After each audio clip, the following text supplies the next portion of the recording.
বেহালার ফ্ল্যাটে নৃশংস খুন বৃদ্ধা মহিলা, তদন্তে পুলিশ। বেহালার বেচারাম চ্যাটার্জি স্ট্রিটে একটি ফ্ল্যাটে নৃশংসভাবে খুন করা হলো এক মহিলাকে। মৃতার নাম অনিতা ঘোষ। প্রাথমিক তদন্তে পুলিশের অনুমান গলা কেটে এবং একাধিকবার কুপিয়ে তাকে হত্যা করা হয়েছে। দেহে একাধিক কোপের চিহ্ন মিলেছে। এই ঘটনায় গোটা এলাকায় আতঙ্কের পরিবেশ তৈরি হয়েছে। ঘটনাস্থল বেহালার বেচারাম চ্যাটার্জি স্ট্রিটের প্রিয়দর্শনী অ্যাপার্টমেন্টের বি ব্লক। ওই ফ্ল্যাটে অনিতা ঘোষ তার শয্যাশায়ী স্বামীর সঙ্গে থাকতেন। দীর্ঘদিন ধরে অসুস্থ মৃতার স্বামী নড়াচড়া করতে কিংবা কথাও বলতে পারেন না। সকালে বাড়ির রাঁধুনি কাজে এসে অনিতা ঘোষকে রক্তাক্ত অবস্থায় পড়ে থাকতে দেখেন এবং সঙ্গে সঙ্গে পুলিশে খবর দেন। খবর পেয়ে পুলিশ ঘটনাস্থলে পৌঁছে দেহ উদ্ধার করে। স্থানীয় কাউন্সিলরের বক্তব্য অনুযায়ী ওই বৃদ্ধ দম্পতির জন্য রাঁধুনি এবং আয়ার ব্যবস্থা ছিল। ঘটনার তদন্তে নেমে পুলিশ আয়া এবং রাঁধুনি সহ মোট 3 জনকে আটক করেছে। তবে কিভাবে এই হত্যাকাণ্ড ঘটল তা এখনো স্পষ্ট নয়। পুলিশ পুরো ঘটনার তদন্ত চালাচ্ছে। সকালবেলা এখানে আমি যেটা শুনলাম, দুজন বয়স্ক স্বামী স্ত্রী থাকতেন। স্বামী খুবই অসুস্থ, হাঁটাচলা করতে পারে না। ওনার ছেলে একটু বাইরে থাকে। আয়া সকালবেলা দুটো না একটা, বিকেলবেলায় আয়া দুবেলায় আয়া থাকে, রান্নার লোক থাকে। পুলিশ এসেছিল, তদন্ত চলছে। 3 জন আয়াকেই বোধহয় অ্যারেস্ট করেছে।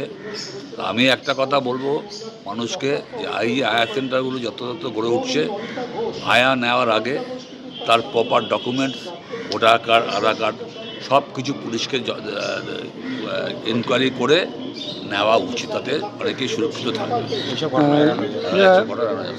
যে যার কে এটা কার গলা কাটা? এটা তো কি পুলিশ তদন্ত করছে। পুলিশ অলরেডি 3 জনকে অ্যারেস্ট করেছে। কে মেরেছে না সেটা পুলিশ বার করবে। যিনি এই হয়েছেন তার নাম অনিতা ঘোষ। কেমন বয়স হবে? 65-70। এই জায়গাটার নামটা কি? প্রিয়দর্শনী অ্যাপার্টমেন্ট, বেচারাম চ্যাটার্জি রোড। আপনার নাম? পার্থ সরকার। হয়েছিল তো জানি না, মানে তাকে তার যেটা শুনলেন, যেটা শুনলেন দেখি, সারা শরীরে স্টাবিং হয়েছে। কে করেছে তাও জানি না, কেন করেছে তাও জানি না। স্টাবিং হয়েছে, তাকে হসপিটালাইজড করা হয়েছে নারায়ণেতে। সেখানে ডিক্লেয়ার ডেড। এখানে কে কে থাকছে? এখানে আমার শালা আর তার স্ত্রী। শালা? হ্যাঁ, শালা আর স্ত্রী মারা গেছে। মারা গেছেন মানে স্ট্যাব হয়েছে। এটা ওনারা তো, ওনার ছেলেও তো বাইরে থাকতো। ওর ছেলে ঠাকুরপুকুরের ওখানে ফ্ল্যাটে থাকে। এনারা এখানেই থাকতো। এটা স্বামী স্ত্রী এখানে থাকে। কাউকে কি অ্যারেস্ট করেছে? ওই যে আমার যে শালা, সে হলো গিয়ে ডিমেনশিয়ার পেশেন্ট। সে কথা বলতে পারে না, হাঁটতে পারে না, লোক চিনতে পারে না।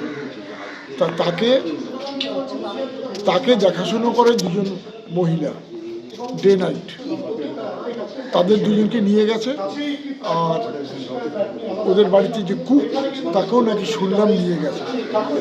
আমি ঠিক জানি না। যিনি মারা গেছেন ওনার নামটা কি? ওনার নাম হলো অনিতা ঘোষ। আপনার নাম? আপনার নাম চয়ন কুমার ঘোষ।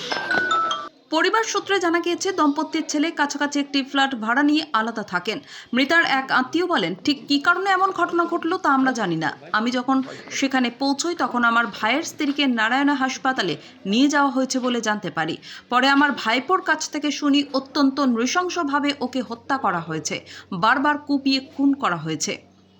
পরিবার আরও জানিয়েছে, মৃতার স্বামী কেন্দ্রীয় সরকারি চাকরিতে কর্মরত ছিলেন। তিনি ডিমেনশিয়ায় আক্রান্ত এবং গত 8 বছর ধরে শয্যাশায়ী। পরিবারের কাউকেই চিনতে পারেন না বলেও জানিয়েছেন মৃতার ভাসুর। তার অনুমান, টাকা পয়সার লেনদেন সংক্রান্ত কারণেই এই খুন হয়ে থাকতে পারে। পরিবারের দাবি, বাড়িতে প্রায় 1 লক্ষ টাকা নগদ রাখা থাকতো। ব্যাংকে যেতে অক্ষম হওয়ায় প্রয়োজনের সময় খরচ চালানোর জন্যই ওই টাকা বাড়িতেই রাখা থাকতো। সেই টাকা হাতানোর উদ্দেশ্যেই এই হত্যাকাণ্ড ঘটতে পারে বলে সন্দেহ। উল্লেখযোগ্য, অনিতা ঘোষ একজন সঙ্গীত শিল্পী ছিলেন। তিনি গান শেখাতেন এবং দূরদর্শনেও একাধিক অনুষ্ঠানে অংশগ্রহণ করেছিলেন বলে পরিবার সূত্রে খবর। এই নৃশংস হত্যাকাণ্ডের পিছনে আসলে কি কারণ তা জানতে তদন্ত চালাচ্ছে পুলিশ। ময়না তদন্তের রিপোর্ট ও জিজ্ঞাসাবাদের ভিত্তিতে পরবর্তী পদক্ষেপ করা হবে বলে পুলিশ জানিয়েছে। ব্যুরো রিপোর্ট, খবর বাংলা সংবাদ।